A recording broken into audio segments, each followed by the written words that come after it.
कहानी अंशुल। पौष मेला, विश्व भारती, शांति निकेतन का खुला प्रांगण और विभिन्न सांस्कृतिक कार्यक्रमों का खुला मंचन। मैं भी ऐसे ही एक खुले मंच पर अपने संगीत का कार्यक्रम प्रस्तुत कर रही थी। कड़कड़ाती ठंड के बावजूद दर्शकों, श्रोताओं और सैलानियों से शांति निकेतन का पूरा कैंपस भरा पड़ा था। अपने तांत के साड़ी के पल्लू से ठंड का सामना करने में असमर्थ होने पर मैंने गर्म शॉल में खुद को समेटा और मंच पर दूसरे रविंद्र संगीत के लिए तैयार हो रही थी। देशी विदेशी सैलानियों के कैमरों का फ्लैश बीच बीच में ध्यान आकर्षित करता था। पुरानों से ही दिनेर को था, भूल भी की रिहाई से चोखेर देखा, प्राणेर सखा से कि भूला जाए। मैं विभोर होकर अपना प्रिय रविंद्र संगीत गा रही थी कि दृष्टि दर्शकों के चेहरों पर से तैरते हुए एक जाने पहचाने किशोर के चेहरे पर ठहर गई। कैमरे की नज़र से मुझे देख रहे किशोर ने अपनी आंखों के सामने से कैमरा हटाया और धीरे से मुस्कुराते हुए हाथ हिलाया। मैं मुस्कुराते हुए अपने गायन में तल्लीन रही। कुछ देर बाद वो किशोर मेरे साथ था, मेरे ही डिपार्टमेंट की हेड का 17-18 वर्षीय बेटा अंशुल। बहुत आश्चर्य हो रहा है तुम्हें यहाँ देखकर। इतनी ठंड भरी रात में तुम्हारी माँ ने यहाँ आने दिया? फिर तुम तो साइंस के छात्र हो ना, तुम्हारी रुचि संगीत में कैसे? कई सारे सवाल मैंने अंशुल के सामने रखे थे। मैं चाय पीते हुए उसके चेहरे को ताक रही थी और वो लापरवाह सा अपने कैमरे में आसपास की गतिविधियों को कैद कर रहा था। आप भी तो इतनी ठंड में यहाँ हैं? फिर माँ को जब बताया कि आपका कार्यक्रम देखने आ रहा हूँ तो माँ ने अनुमति दे दी। अंशुल ने एक बार चोर नज़र से मेरी ओर देखकर कहा। मैं मुस्कुरा कर रह गई थी। आधी रात के बाद अपना कार्यक्रम खत्म होते ही मैं यूनिवर्सिटी कैंपस के अपने प्रोफेसर्स क्वार्टर में लौट आई थी। हालांकि अंशुल अभी मेला घूमना चाहता था, पर जब मैंने उसे कहा कि मैं थक गई हूँ तो वो थोड़ा निराश हो गया था। जबरन मैंने उसे घर भेज दिया था। जाने से पहले वो बोलता गया कि दूसरे दिन वो फिर आएगा और मेरे साथ मेला भी घूमेगा। अच्छा बाबा अब घर जाओ, कहने को तो मैं उससे कह गई थी, पर उसके व्यवहार से मैं थोड़ा सोच में भी पड़ गई थी। मेले से लौटते समय मेरी रूममेट अरुणिमा भी साथ हो ली थी। जब उसे मैंने अंशुल के आने के बारे में बताया तो होंठों के किनारों से शरारत भरी मुस्कान फेंकते हुए उसने कहा था, हो ना हो स्वाति, अंशुल तुम्हारे प्यार में पड़ गया है। पागल हो क्या? अंशुल और मेरी उम्र के बीच का फासला देखा है तुमने? अरे मैं 25 साल की लेक्चरर हूँ और वो अभी बस 12वीं में पढ़ रहा है। पर हो तो आकर्षक ना तुम्हारी बोली, स्वभाव और सबसे बढ़कर तुम्हारा सौंदर्य स्वाति, ये तुम्हें भीड़ में भी अलग कर देते हैं। अरुणिमा मुझे 7वें आसमान पर चढ़ा रही थी और इसलिए अंशुल मुझे प्यार करने लगा है। क्यों? और दूसरे लड़के भी तो हैं ना। मैं खिसिया उठी थी। मैं सच कह रही हूँ स्वाति, मैं साइकोलॉजी पढ़ाती हूँ। तुम्हें कैसे बताऊँ, अंशुल की उम्र में ऐसा अक्सर हो जाता है। एक आकर्षण, एक मोह, एक भ्रम में किशोर भटकने लगते हैं। इस समय उम्र या स्टेटस को बच्चे भूल जाते हैं। बस एक ख्वाब, एक नशा किशोरों पर हावी रहता है। तुम देखना स्वाति, मेरी बात सच होती है या नहीं। अरुणिमा की बातें सुनकर मैं धम से बिस्तर पर बैठ गई थी। सिर चकराने लगा था, दिल बैठने लगा था। अरुणिमा तो कुछ ही देर में सो चुकी थी, लेकिन मैं अंशुल और मेरे परिचय की पुरानी गलियों में चली गई थी। शायद साल भर पहले की ही बात होगी। हमारे रविंद्र संगीत शाखा की हेड मिसेज अंतरा मुखर्जी के घर विजयादशमी के निमंत्रण पर हम गए थे। वहीं मिसेज मुखर्जी ने अपने बेटे अंशुल से हमारा परिचय कराया था। सभी खाने पीने और गप्पे मारने में व्यस्त थे, तो मैं मिसेज मुखर्जी के खूबसूरत बगीचे को देखने के बहाने बाहर निकल पड़ी थी। तरह तरह के मौसमी फूलों के अलावा 50 किस्म के क्रॉटन्स और साथ ही कई तरह के फलों के पेड़ पौधों से भरा बगीचा किसी का भी ध्यान खींच सकता था।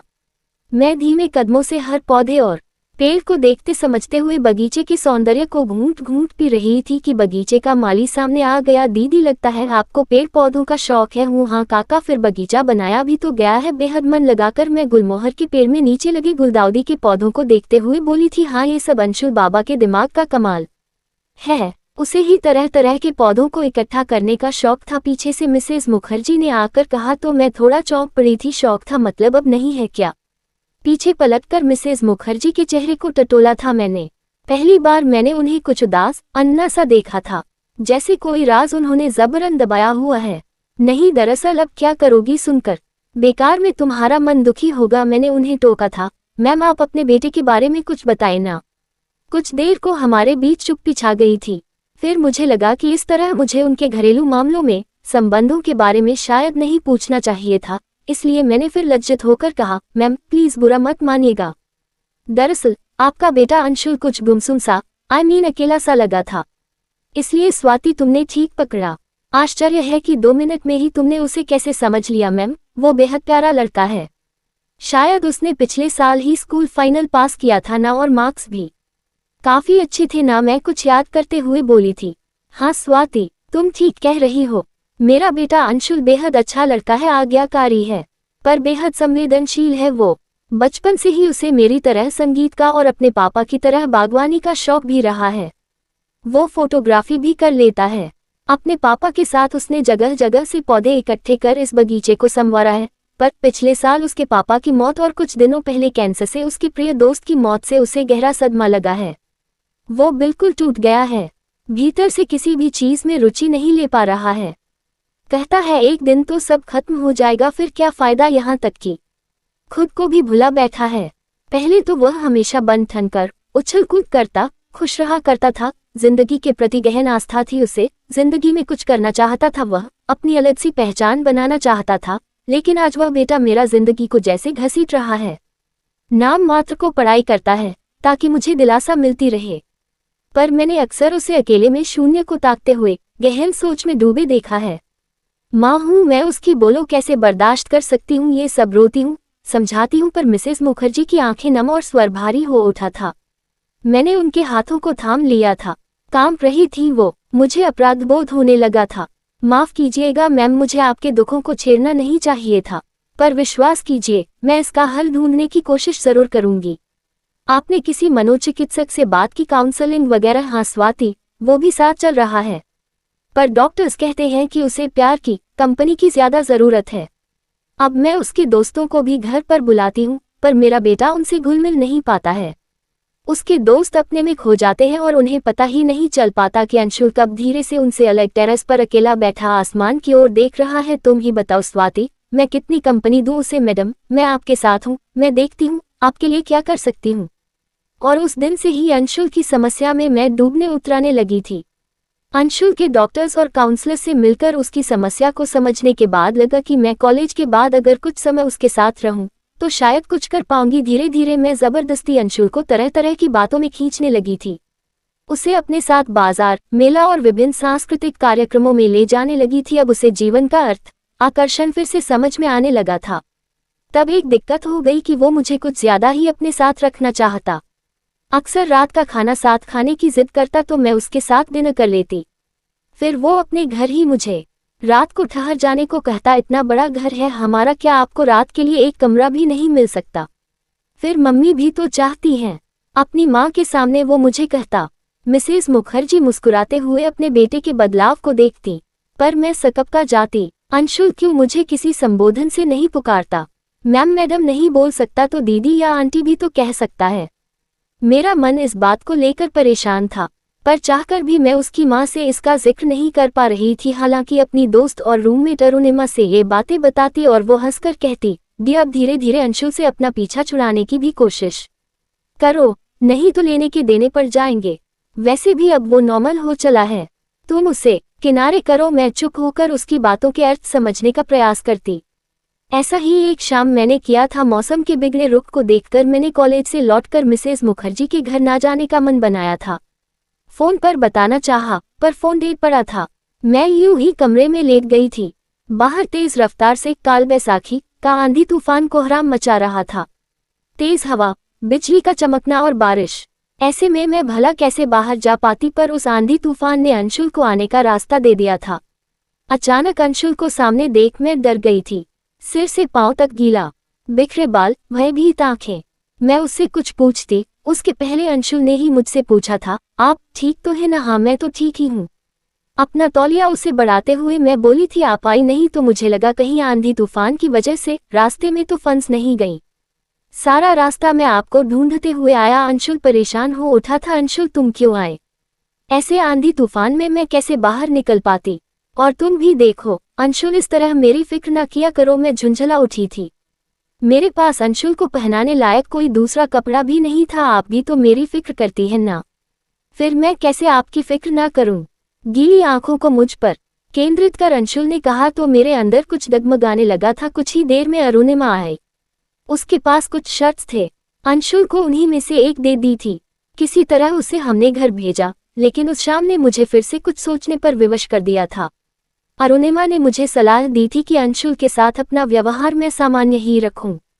इस घटना को ज्यादा तवज्जो ना दूं और मैंने वही किया था। दिन महीने गुजरते गए पर अंशुल का अधिकार और स्नेह मैं निरंतर महसूस कर रही थी। इसकी वजह भी मैं जानती थी। उसे उसके क्लासमेट्स वगैरह असामान्य समझते थे पर मैं नहीं। अब रात की बात ने फिर मेरी नींद उड़ा दी थी। देर रात गए नींद आए और सुबह काफी देर से अरुणिमा की आवाज से नींद खुली थी। काफी देर हो गई ना? अरे 10 बजे से मुझे क्लास लेने हैं। मैं हड़बड़ा कर उठी थी। अगर रात देर से सोओगी तो सुबह देर से ही नींद खुलेगी ना? अरुणिमा ने मेरी आंखों में झांक कर मेरे रहस्य को पढ़ लिया था पर मैं चुप रही थी। चाय पीते हुए अरुणिमा ने आगे खुद ही कहा था, स्वाति, अंशुल एक ऐसी स्टेज से गुजर रहा है जब उसे दोस्तों की, विशेषकर गर्लफ्रेंड की जरूरत, मतलब दोस्ती की जरूरत है और तुम्हारी वजह से वो उन्हें अनदेखा कर तुम्हारे आसपास मंडरा रहा है। मेरी वजह से? मतलब अरुणिमा, क्या मैं अंशुल पर कोई जबरदस्ती कर रही हूँ? क्या मैं उसे अपने से बांध रही हूँ? मैं सुबह सुबह अरुणिमा की बात सुनकर नाराज हो उठी थी। अरुणिमा ने मेरा हाथ पकड़कर अपने करीब बैठाया था। फिर उसने कहा, अब अगर तुम उसका भला करना चाहती हो तो उसे किसी हॉबी कोर्स में भर्ती करवा दो। फिर तुम जिन्हें जानती हो ऐसे समझदार युवाओं से उसकी दोस्ती करा दो। अपनी तरफ से उसके दोस्तों से कहो कि वो अंशुल की बात को सुने, न कि पागल, असामान्य समझकर उसके साथ बुरा व्यवहार करें, उसे अनदेखा अनसुना करें। स्वाति, तुम समझ रही हो ना मैं क्या कहना चाह रही हूँ? मैं जानती हूँ तुम्हारे छात्र तुम्हारा कहना मानेंगे। अगर तुम वाकई अंशुल को सामान्य बनाना चाहती हो तो यही एक उपाय है। और हाँ, तुम्हें भी धीरे धीरे खुद को उससे अलग करना होगा। काफी दिनों से तुम अपने घर भी तो नहीं गई। धीरे से अंशुल को उसके दोस्तों की कंपनी में छोड़ तुम कुछ दिनों के लिए आसनसोल चली जाना। स्वाति, अगर लौटने पर तुम्हें अंशुल में बदलाव नजर नहीं आए तो तुम मुझे कहना। अरुणिमा ने पूरे विश्वास से मुझे समझाया। मैं सब समझ गई थी। अंशुल को फोटोग्राफी का शौक था। मैंने उसे एक कोर्स ज्वाइन करवा दिया। अपने कुछ परिचित, समझदार और होनहार युवाओं से अंशुल का परिचय भी करवा दिया। फिर धीरे से मैं अपने घर चली गई। पूरे 15 दिनों बाद जब शांतिनिकेतन लौटी तो वाकई सुखद आश्चर्य मेरे सामने था। अरुणिमा ने बताया था कि पहले 2-4 दिन अंशुल मुझे ढूंढते हुए परेशान सा आया था, पर अरुणिमा के इशारे पर उसके नए दोस्त उसे बहलाने लगे थे। छात्रों का एक दल सुंदरवन जा रहा था। अरुणिमा ने अंशुल को फोटोग्राफी के बहाने वहां भेज दिया था। उस लड़के को मैं अपनी आंखों से देख रही थी जो अपनी क्लास अटेंड करने जा रहा था। उसके पूरे व्यक्तित्व में एक अद्भुत परिवर्तन नजर आ रहा था। मैंने उसे दूर से देखा, जो अपने दोस्तों के बीच आकर्षण का केंद्र बना हुआ था। मुझे देख उसने अपने हाथ लहराए तो मैं भी प्रत्युत्तर में हाथ हिलाकर अपने क्लास लेने बढ़ गई।